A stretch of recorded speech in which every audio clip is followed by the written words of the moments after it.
Hi, it's Joanna Oakey here, and welcome back to the Deal Room podcast, brought to you by the commercial legal practice Aspect Legal. Now, today we have along our guest, Martin Surdo, who is the director and co-founder of Amplify Business Strategy, an organisation that works in preparing businesses for sale, but also in assisting franchisors and franchisees in buying and selling businesses. So today we are talking to Martin about the specific issue of ideas for selling a niche business. And today Martin talks to us about the history that he had that brought him to where he is today, and the two businesses that he bought and sold in fairly niche business areas, the sorts of considerations that were relevant for him in buying and selling both of these businesses, and in particular, what he learnt along the way. So if you work with businesses who are in a fairly niche industry, or if in fact you're in a business that is in a niche industry yourself and you're thinking of buying or selling in the future, then this episode is relevant to you. Ladies and gentlemen, good evening. Are you ready? Okay, here we go. You're listening to the Deal Room podcast. Join us as we bring you the inside scoop on business sales and acquisitions. Get across trends in the area and hear the industry's best recount their real-life tips, traps, and experiences. Now, here's your host, Joanna Oakey. Well, Martin, thank you so much for coming in. I'm really looking forward to digging into a couple of things here today. As I talked about in the introduction, you have an interesting background, both as an owner who's built businesses and then in the franchising side and assisting businesses in the preparing for sale and the sale process. But today, what I'd really like to talk about in our first part is maybe your history as a business owner and as growing businesses and then building for the eventual sale, because I think it's always really useful for people who are advisors in the space and also for businesses who are building to sell or businesses that are looking to buy to understand the human side behind the clients that they're working with or the types of experiences of people who have bought and sold businesses. And I actually just want to say an interesting thing that we discovered in talking earlier before this podcast is that we both have a historical connection to the very small south coast town of Jirowa, which I think is fabulous. Like, it's such a small world. What's the population of Jirowa? About 200 or 300? Yeah, I think it's slightly under that. Firstly, thanks for having me. And I'll be more than happy to share my past. But yeah, Jirowa, I think the population was around 560. Right, people, okay. 564. I think the last time I drove past that sign, it might have had 564, but I think it swells up to more than about 3,000-4,000 in the summer holiday period. In summer, yeah. Oh, look, and it's a spectacular part of the world, and I spent many childhood days there. We had a family.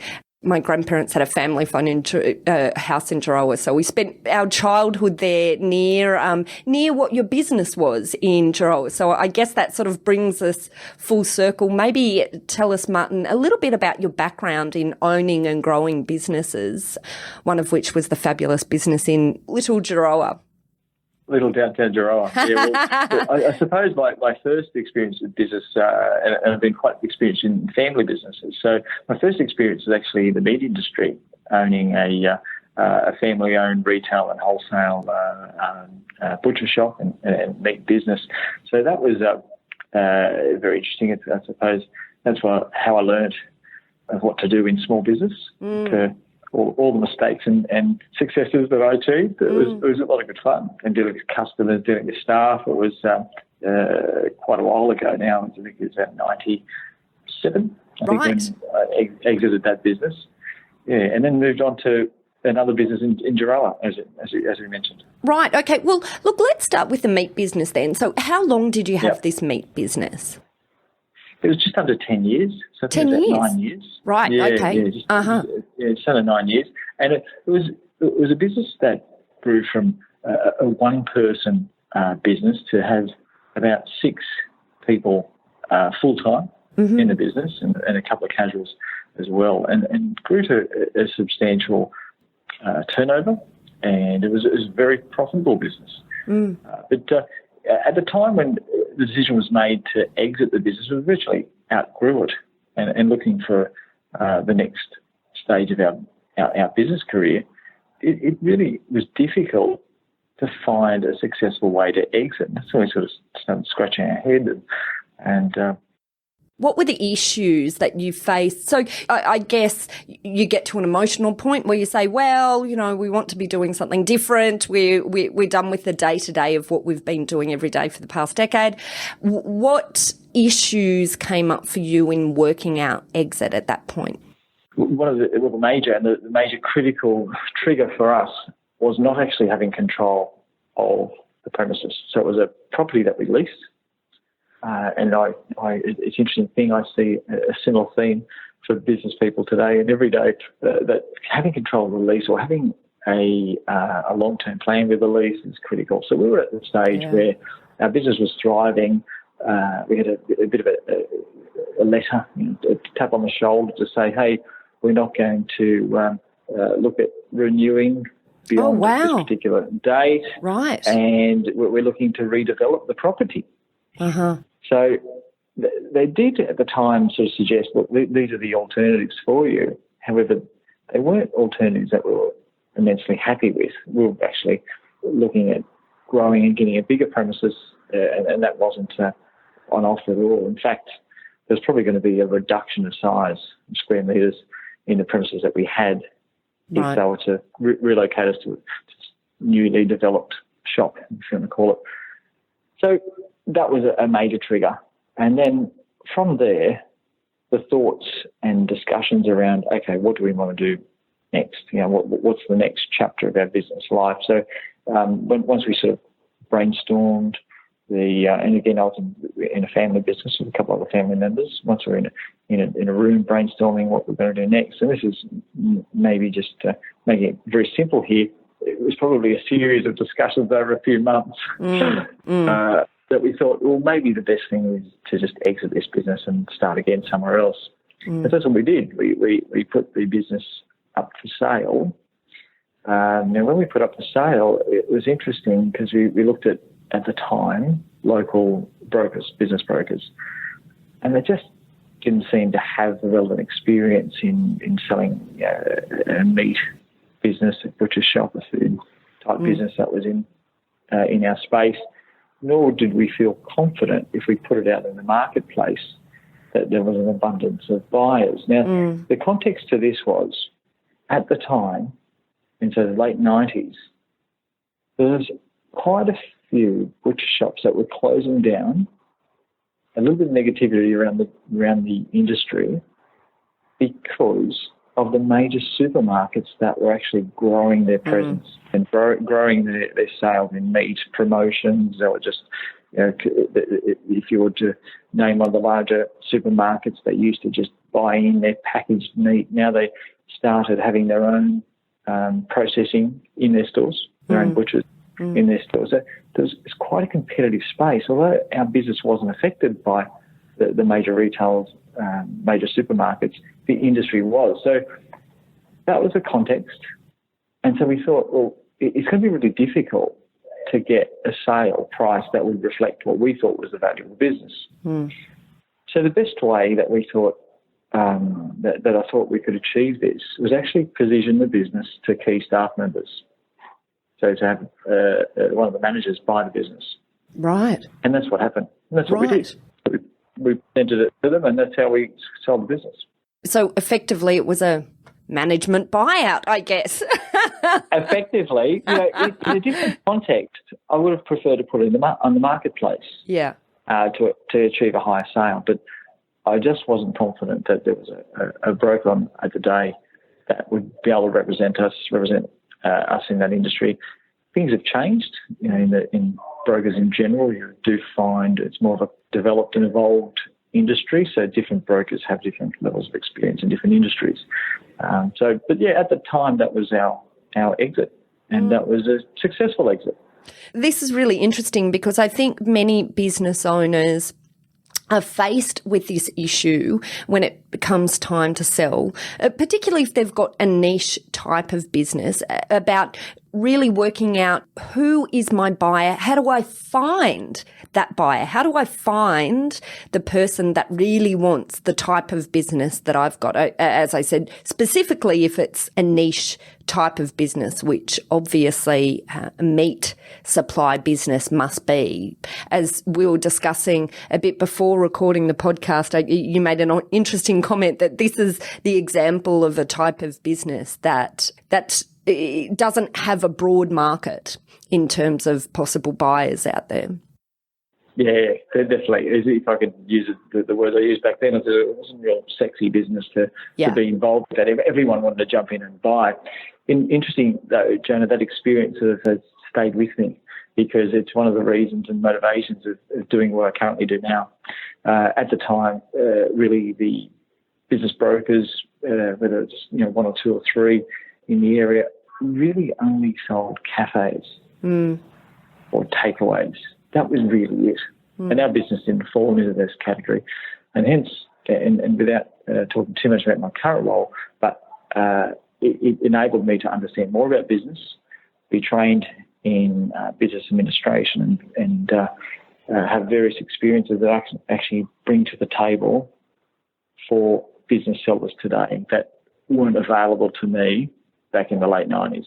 Yeah, right. And so what were let's dig specifically into that a little bit more then. What were the specific learnings that you were the beneficiary of out of this experience with your meat business? And what are the sorts of things that you could pass on to our audience or parts of our audience who might have niche businesses or who are advisors for niche businesses about what to do with their business if they want to sell it at some stage? Yeah, it's a very good question because this is what drives me today. So every business has some sort of value, okay? Whether it's, I always use a silly term like I'm sure it's worth somewhere between $0 and $1 trillion. We just got to find where that is and what people would be happy to pay and what's transferable, etc. All those important aspects of transferring a business from one ownership to the other. And that was the lasting lesson for me, was to say, okay, how would I do this differently? How would I encounter that same problem today? And I think that's why it's important to get hold of a person that represents you, a business agent that understands values of business, what's transferable. And I understand that I've completed other formal training since then that's made me more aware of business values and what businesses sell for and what's transferable and understanding balance sheets and profit and loss statements, all that sort of stuff.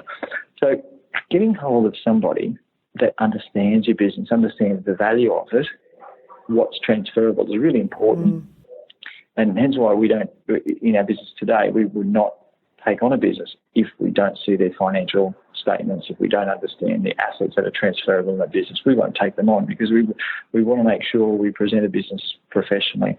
Now, the other important aspect is who to target, because at the time I just didn't know who would want to buy my business. I was struggling to think who would want to buy this.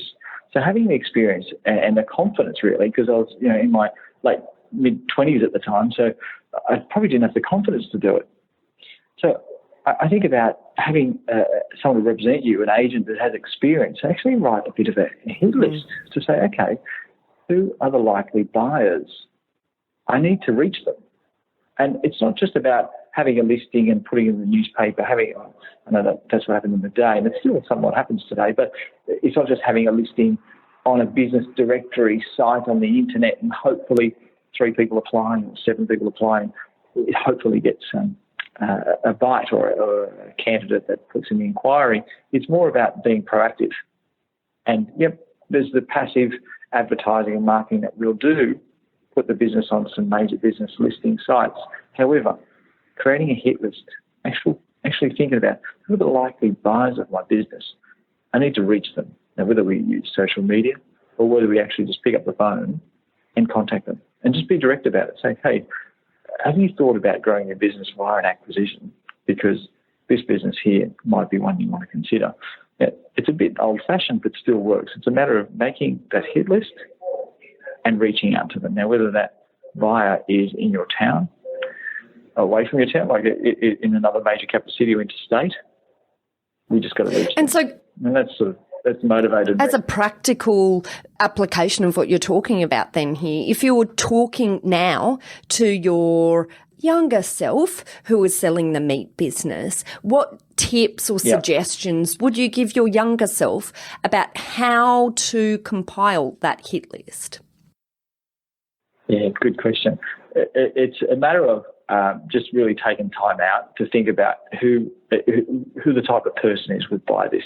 So whether it's another, let's say the butcher shop as an example, another butcher in your local area who's making some inroads in the industry who wants to expand, it's a matter of just making contact with them. So then it might be another type of business where it might be an owner that has a chain of shops around the area or interstate that would like to increase or have a footprint in your local area. Make contact with them. Email, telephone, whatever it would be. So I would actually say to my younger self, you know what, just take a few minutes out here, just write this list, because I didn't do that at the time. I just thought, what's my easiest path? That path of least resistance that we, as humans, we get so tempted to take. And rather than take the path of least resistance, is actually just being a bit more thoughtful about the type of person who would buy it and be confident enough, and as a 25-year-old, it probably wouldn't have been, to contact the CEO of a chain of meat stores and to just make direct contact with them. Yeah, okay. So that's what I would advise.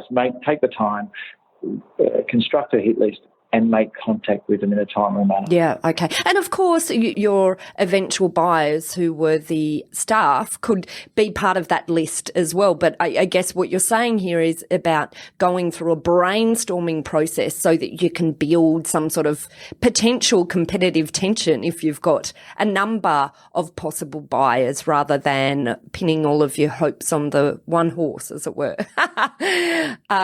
Essentially what we say is creating a marketing strategy. Having a strategy rather than that path of least resistance. That's absolutely right. That's critical. And the other thing I would say to yourself is, you know what, maybe don't just talk to one broker. Maybe talk to a few. Just get the person that you feel is going to represent you and understand your needs more confidently.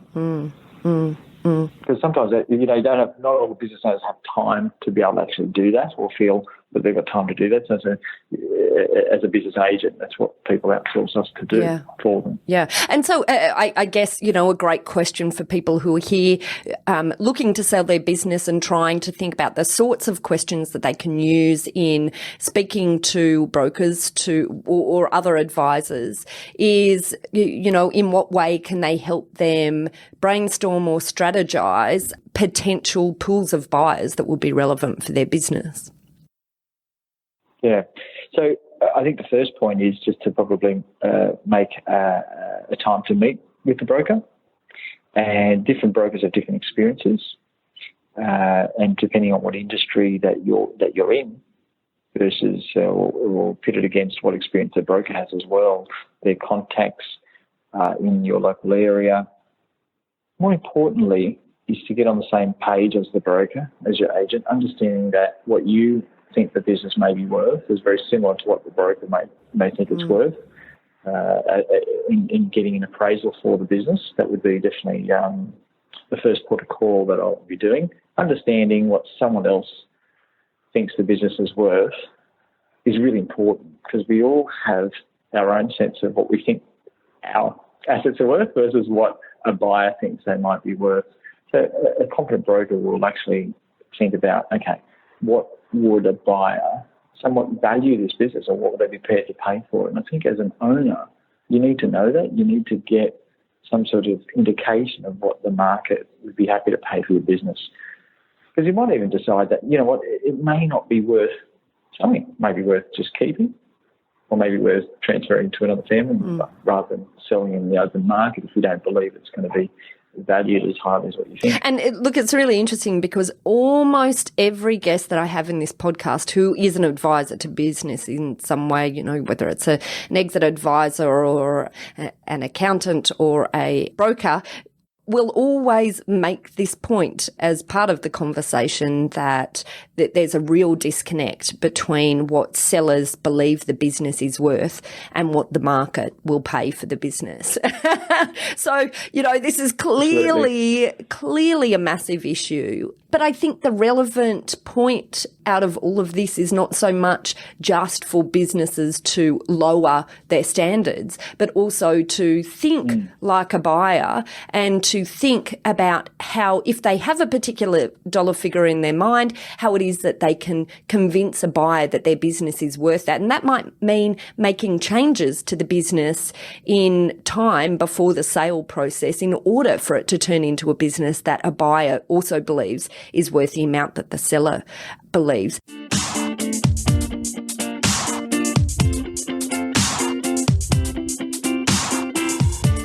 Let's take a short break. When we get back, Martin talks to us about his experience in purchasing, growing, and then eventually selling his second business, a beautiful holiday park in the small coastal town of Jirowa. And that's next. You're listening to Joanna Oakey and the Deal Room podcast, brought to you by Aspect Legal.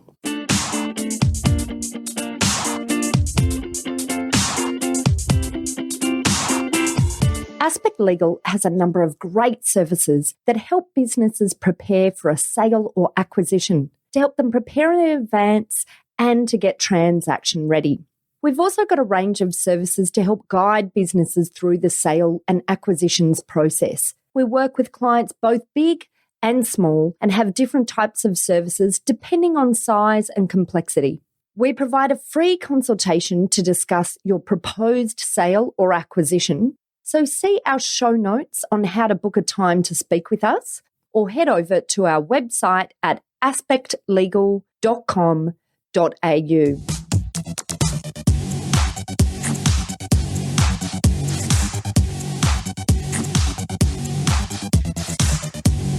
If you're interested in hearing smart legal tips for business, the Deal Room's sister podcast, Talking Law, is perfect for you. These two podcasts are now among the top legal podcasts in Australia. In our Talking Law podcast, I dissect a different topic each week that I have seen impact businesses, and I then provide actionable tips for you to avoid that risk or to use that legal area to your advantage. We release new episodes every 10 days, and you can listen to our episodes through www.talkinglaw.com.au or subscribe to our Talking Law podcast on iTunes to be the first to know when a new episode is out. Now, back to the show.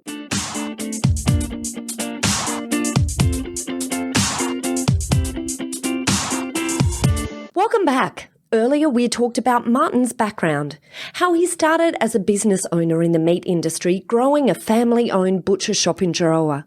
Then we drew some valuable insights from the challenges he experienced in selling this niche business. Now let's jump back to our conversation with Martin and talked about how he transitioned over to the holiday park industry. We'll drill into the lessons he's learned from his experience in growing, building, and eventually selling that business. And how different was this sale compared to the first one?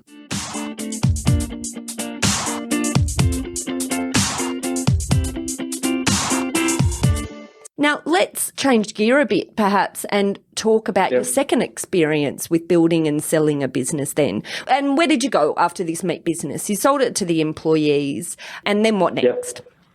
So the next chapter of our business career was taking on a caravan park, a holiday park, a mixture of camping, caravans, cabins down at Jirowa. This is where it brings us to our Jirowa chapter. That was a lot of fun. And interesting, one of the other things I learned when exiting the butcher shop experience and not having control of the lease and the premises was looking at businesses that I would have control of, I suppose, my longer-term goals and plans. And the caravan park was a perfect fit. So it took on a park in Jirowa. it would be fair to say it wasn't a park that was, managed fantastically. It was a little run down, I think it would be fair to say, when I took that over. And I thought that was, for someone not being in the industry, that was important. That I thought, well, I think I can improve this business. I can improve it. And so we took that on. And it's interesting because I would say that's probably not a traditional path into a holiday park, coming from a career in dealing with meat. Or who are the people that end up in a holiday park? Who are the pool of buyers here? Yeah, I don't really know how you traditionally get brought up into a holiday park. Or I often, when I was in the park business, I often would have guests coming in and say, I'd love to do this, just sit on the mower, it'd be great. It's everything but that. It's everything but sitting on a mower. It is a great business and it is a great job, but it's not as easy as sitting on a lawnmower. But it has that perception that sitting on the mower would be great, so anyone could do it. Look, I think the person that comes into a park business or a tourism business is essentially happy to deal with people. It's got to be part of your makeup that you enjoy dealing with people. You like interacting. For good or for bad, you're there to help people. You have a high service orientation. So whatever previous background that you had, I think they're the essential characteristics of successful park managers or owners, that they can have a high service orientation. So, yeah, it's interesting. In the park business, I did meet a lot of park owners, and they had various backgrounds, from corporate background to other small business owner background to building background, construction, where they thought, if it was and I can assure you, I sort of running the caravan park, I wish I was an electrician or a plumber, because a lot of your expenses are poured into electricians and plumbers. So that would have been handy rather than being a butcher. But still, what was transferable was that service orientation and those skills, customer service, I suppose a work ethic, to be on your feet for quite a number of hours. That helped. So that was important. Yeah, but definitely transferable skills, high customer service. And so when you bought this business, obviously, as we've spoken about, you had come off the back of having built and sold a business prior to it. So when you bought this business, were you thinking about exit right from the beginning? And by that I mean, were you looking at the business and building it for a potential sale in the future? Is that something that you took from the previous business, or was this about lifestyle at this point? Well, it was more about the future rather than the lifestyle, because we definitely took it on as a business and not so much the fantasy of sitting on lawnmowers. It was definitely a business that we thought we could develop further, as well as enjoy the tasks as well, enjoy dealing with people and enjoy sitting on lawnmowers occasionally. But we took it on as, more for the future, to say, okay, we actually had control of the land as well, had bought freehold, which means that we really had time to decide what we wanted to do in the future with it, if we wanted to change our position, whether we want to sell or not sell. So we always had that in mind, that by taking that on with its freehold, we were able to even defer that decision down the track, or plan that decision as we were moving through our life cycle of owning that business. And interestingly enough, 10 years later, the business sold, but it wasn't even on the market. So that was an interesting thing. I was actually looking to buy another park. So that's how this whole sale of this particular business came about. I was in contact with other brokers inquiring about other parks. So running our park for about 9 years. I must have this 9-year cycle. It sounds like, I was going to say, there does sound to be a pattern here. So I started inquiring for about 12 to 18 months about other potential parks that we could acquire to run two parks, to continually develop myself, I suppose, as a business owner and develop my career. And as I was investigating other parks, one of the business brokers that I was in contact with, it suggested that I consider selling ours. And I thought, no chance, it's not for sale. We've got this thing forever. But as it happens, long story short, there was a particular buyer that was really keen on this particular business. And so it really ended up coming to a number where it made it worthwhile. Wow. So that's an interesting approach there, and maybe also the difference between an emotional position of wanting to sell but not having a clear idea of who the pool of buyers are. So you're stuck, with a smaller pool versus in this instance being a bit more savvy and looking to be a buyer yourself, but then not being so emotionally connected with the sale, so therefore you were able to drive a better deal because you weren't at the mercy of a small pool of buyers. Yeah, well, I think you're right. You're spot on, because I was in contact with numerous brokers about buying other tourism parks, and that enabled me to have a really good understanding of values. Of what they were selling for, what the dynamics, what are the triggers, the certain important elements of a park. It might be the number of sites, it might be the amount of land that it has, the upside development opportunity, the way it's currently run, whether you can improve just the quality of the management. So I got a really good understanding of valuations of caravan parks, as well as over the years my beloved bank insisting on having valuations done from time to time. My knowledge of park valuations increased, let's say that. So when it came the time when actually somebody knocked on my door to want to buy it, I had a really good understanding of what I thought was the right value for us to exit. And that's when it came out. Now, if I could sort of share with you, I mentioned earlier about the meat industry, and it wasn't a sexy industry back in the day when shops were closing. The old-fashioned butcher shop, as you knew, it was closing down, and supermarkets sort of dominating. This was a different industry. This was an industry that was highly desirable. There was large corporates, investment funds, a number of people, not so much families as such, although there were many families involved as well. The number of people, organisations, corporates that had funds, investment funds, superannuation funds, that were looking at investments like parks to purchase. Now, it was very desirable, but I just want to add to you, I probably would get 2 to 3 potential buyers knocking on my door directly, requesting and asking if my business was going to be for sale. Wow. And I kept sort of shooing them away. Very different to my butcher shop experience, where it was an industry. I wouldn't say in decline, but the industry was in a negative patch, definitely.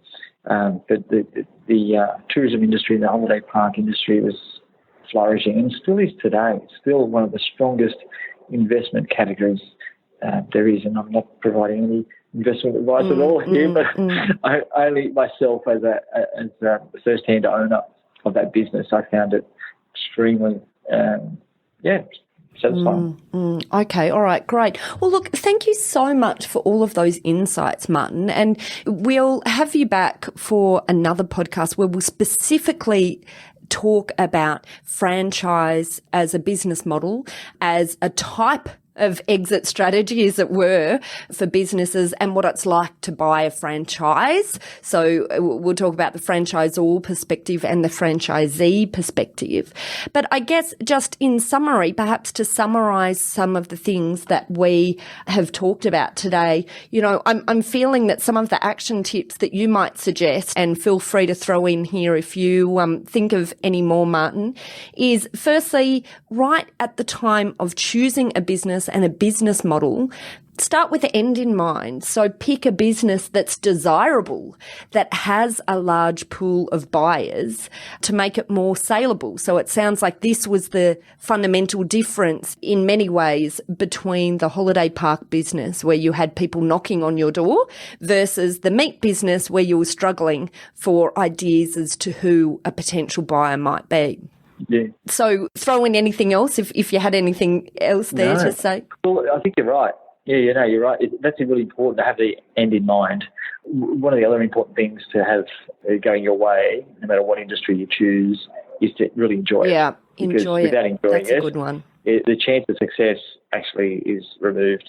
I've always found people that enjoy what they do, and myself included, is an important ingredient for success. In fact, we're not often to think about the definition of success as really doing what you enjoy. And I know you say that owning a holiday park is not necessarily living the dream that many people might suspect, but gosh, that's a beautiful location to be living and working though, isn't it, Geroa? So I guess there's you couldn't find a better spot. That's it. And I guess I just want to pick. It ticked a lot of boxes. I can understand that. It's an absolute picturesque area. So, and I guess two other things that you touched on that I really think are important to highlight as well is your point about getting educated about the value of your business, which is something that many guests on this podcast talk about. But I just think it's really important to highlight here because clearly this appeared to be one difference between your two sale processes.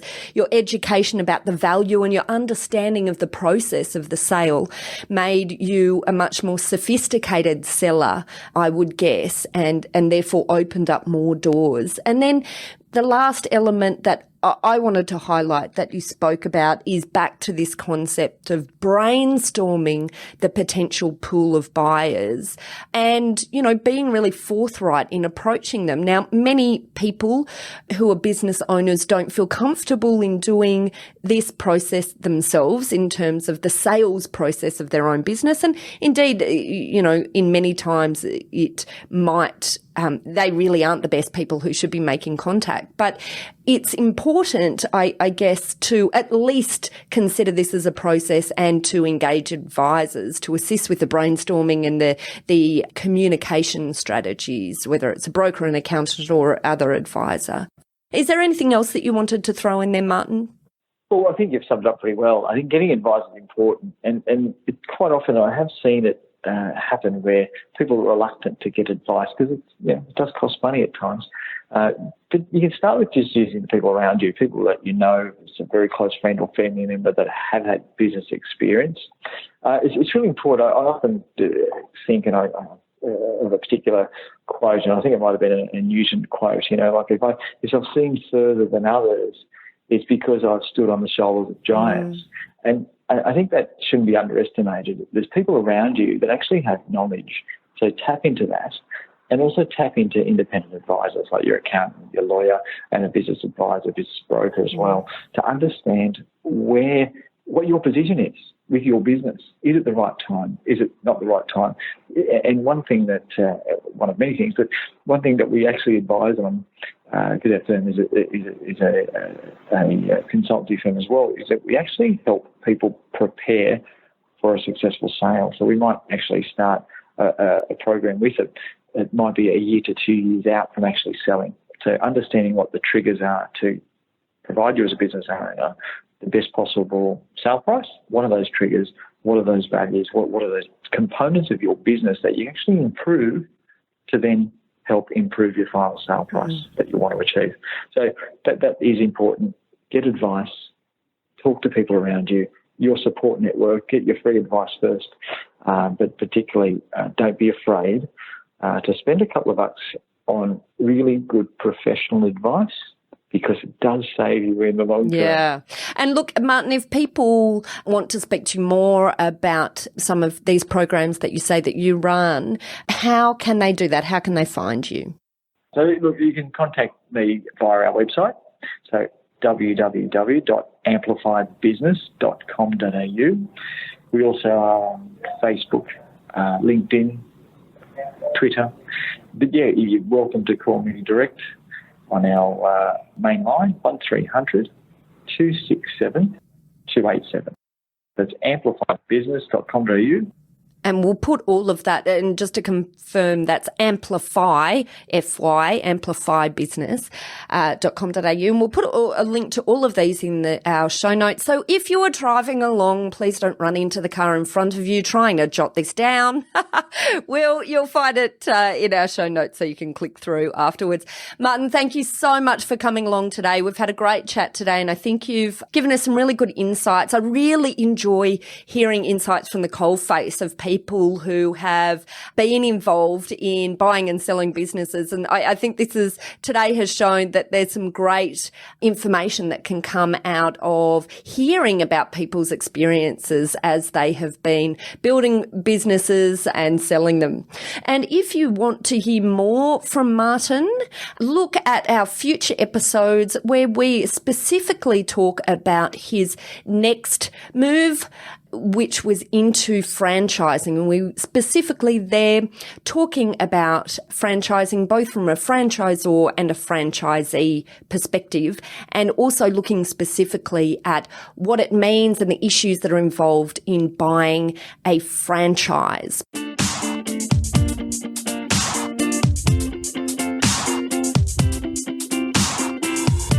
Well, thanks for listening in to this episode with Martin Surdo in relation to ideas for selling a niche business.